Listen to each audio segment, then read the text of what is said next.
पीले दांत वाली बहू। रंजना कभी ब्रश नहीं करती थी। उसे कितनी बार उसके माँ बाप ने डांटा, लेकिन उसका कोई असर उस पर होता ही नहीं था, जिस कारण से उसके दांत पीले पीले हो जाते हैं।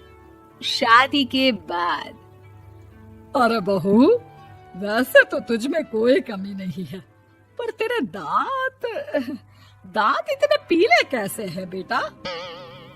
कैसे मतलब? कोई सर्जरी थोड़ी ना कराई है। वो तो क्या नाम, मैं ब्रश नहीं करती थी तो पीले हो गए। अब क्या करूं? आप कहें तो लाल करवा लूं या फिर काले? यार ये क्या है, क्यों माँ से लड़ रही हो? लड़ रही हूँ? अरे मैं लड़ रही हूँ या ये बोल रही है कि दांत पीले हैं, पीले। अरे तपस्या थोड़ी ना की है इन्हें पीले करने के लिए। बकायदा ब्रश नहीं किया है 20 साल तक, तब जाकर। छी, कैसी बात कर रही हो? ये उस वक्त तो पीले नहीं थे जब हम लोग तुम्हें देखने आए थे। अरे तब साफ करवा लिया होगा डेंटिस्ट के पास जाकर। अब देखो कैसे पीले पीले लग रहे हैं। रंजना सास की तरफ गुस्से से देखती है। फिर शुरू हो गई पीले पीले पीले। अरे पीले तो तब भी थे जब मेरे हाथ का रसगुल्ला उड़ा उड़ा कर खा रही थी और बोल रही थी, लड़की नहीं गुणों का खजाना दे रहे भाई साहब आप। खैर, अब वो लोग करते भी तो क्या करते, पीले दांत वाली बहू पल्ले पड़ी थी तो झेलना तो था ही। एक दिन कीर्तन में रंजना गाना गा रही थी। अरे कमला बहन, माँ का द्वार है, यहाँ तो सब शुद्ध होकर आते हैं, फिर अपनी बहू को ब्रश भी नहीं करवाती तुम।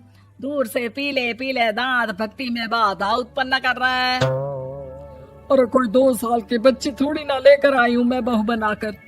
अच्छी खासी लड़की है, अरे कैसे करवाऊं ब्रश? ये तो उसे खुद करना चाहिए ना। अब माँ बाप तो इसके जैसे तैसे निपटा दिए, ये नहीं सोचा कि सास कैसे संभालेगी। सास बहू को लेकर घर आ जाती है, लेकिन सोच लेती है कि अब इसे लेकर कहीं नहीं जाएगी। अगले रोज बहू कहती है, अरे क्या हो गया, मंदिर नहीं जाना क्या? कीर्तन का वक्त हो रहा है। मेरी मधुर वाणी से कान्हा जी जागते हैं और सोते हैं। आप तो जानती है ना उनकी भक्ति में कितना मन लगता है मेरा। वो क्या है ना, तबीयत ठीक नहीं लग रही है मेरी, आराम करूंगी मैं। तबीयत ठीक नहीं लग रही? अभी तो मिथुन के गाने पर नाच रही थी आप, और अब बोल रही है कि तबीयत ठीक नहीं लग रही। अरे भक्ति में मन लगा लो सासू माँ, ऊपर जाना है, क्या मुंह दिखाओगी आप? हाँ? सास को बहू की बात पर गुस्सा आ जाता है। मैं क्या मुंह दिखाऊंगी, इसकी चिंता तो ना कर, समझी? अपने मुंह की चिंता कर, जो ये पीले पीले दांत लेकर हर जगह पहुंच जाती है। पता है लोग कितना मजाक बनाते हैं। ना जी ना, मैं नहीं जाना कहीं तेरे साथ। तो ये बात है, कोई ना, मत जाओ, मैं अपने कमरे में ही बैठकर भक्ति कर लूंगी। ऊपर वाला दांत थोड़ी ना देखता है, मन देखता है, भावना देखता है। और अरे बस बस, तू सब कुछ दिखा, बस ये सफेद चमकदार दांत ना दिखाना किसी को, है? जा यहाँ से। बहू को सास की बात का कोई फर्क नहीं पड़ता, वो तो जैसी थी वैसी ही रह जाती है। सुबह नहाकर किचन में खाना बनाना, फिर खाना खाना, कीर्तन भजन करना और सो जाना। एक दिन, माँ जी मैं सहेली के घर जा रही हूँ, शाम को लेट आऊंगी। हाँ हाँ तो जाना, मैंने कौन सा तेरी आरती करनी है घर पर बैठकर। रंजना सहेली के घर जाती है, जहाँ वो पार्टी में जाने की तैयारी कर रही होती है। अरे शिखा, कहाँ जाने की तैयारी कर रही है? मैं गलत वक्त पर आ गई क्या? अरे नहीं यार, उल्टा सही वक्त पर आ गया। मैंने ये साड़ी और ज्वेलरी निकाली है यार, शाम को इनके ऑफिस की एक पार्टी में जाना है। बताना कैसा लग रहा है ये सब? नहीं यार, इस ड्रेस के साथ तो वो वाली ज्वेलरी अच्छी लगेगी। हाँ हाँ सही बोल रही है, मैंने ध्यान ही नहीं दिया। वैसे तो हमेशा से मस्त फैशन सेंस रखती है। तो बड़ा जाती होगी ना पति के साथ पार्टी में। रंजना कुछ नहीं बोलती, बस सोचती है कि यार काश ये बात सही हो जाती, पर मैं क्यों नहीं जाती पार्टी में? क्या इन लोगों की कोई पार्टी होती नहीं होगी? रंजना घर आती है और रात में पति से सवाल करती है, एक बात बताइए, आप मुझे किसी पार्टी में क्यों नहीं ले जाते? क्या आपकी यहाँ ऑफिस में पार्टी नहीं होती? पति बेचारा क्या कहता कि दांत पीले हैं तुम्हारे इसलिए। अरे कोई पार्टी होती नहीं हम लोगों के ऑफिस में, तो कहाँ से लेकर जाऊं? और मार्केट, मॉल, कहीं वीकेंड घूमना, कहीं तो। अरे यार, सारे हफ्ते में एक छुट्टी मिलती है, तो सोचता हूँ कि आराम ही कर लूं। क्यों? रंजना मन मार के रह जाती है। पहले कभी सास के साथ मंदिर जाया करती थी, लेकिन वो भी सास ने ले जाना बंद कर दिया। घर बैठी बैठी रंजना बोर हो जाती है। तभी उसे आइडिया आता है और वो मायके जाने का सोचती है। सासू माँ, 2 दिनों के लिए मम्मी के घर जा रही हूँ।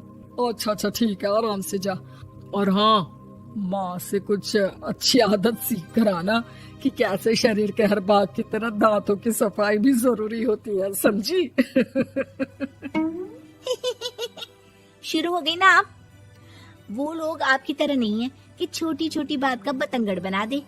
उन लोगों के लिए मैं मायने रखती हूँ, ना कि मेरे पीले पीले दांत। रंजना माँ को बिना बताए उन लोगों को सरप्राइज देती है, लेकिन जैसे ही वो दरवाजे पर पहुंचती है, अंदर देखती है कि घर वाले कहीं जा रहे होते हैं। अब माँ, काश रंजना दीदी के दांतों वाली प्रॉब्लम नहीं होती, तो वो भी हम लोगों के साथ चलती ना बुआ जी की बेटी की शादी में। हाँ बेटा, लेकिन अब उसे कौन समझाए कि उसको उसके पीले दांत नहीं दिखते, लेकिन उसके आसपास के लोगों को कितना एम्बैरेसिंग फील कराते हैं।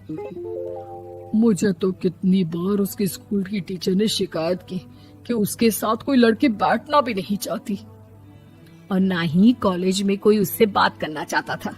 लेकिन पता नहीं क्यों उसे ये बात समझ में ही नहीं आती।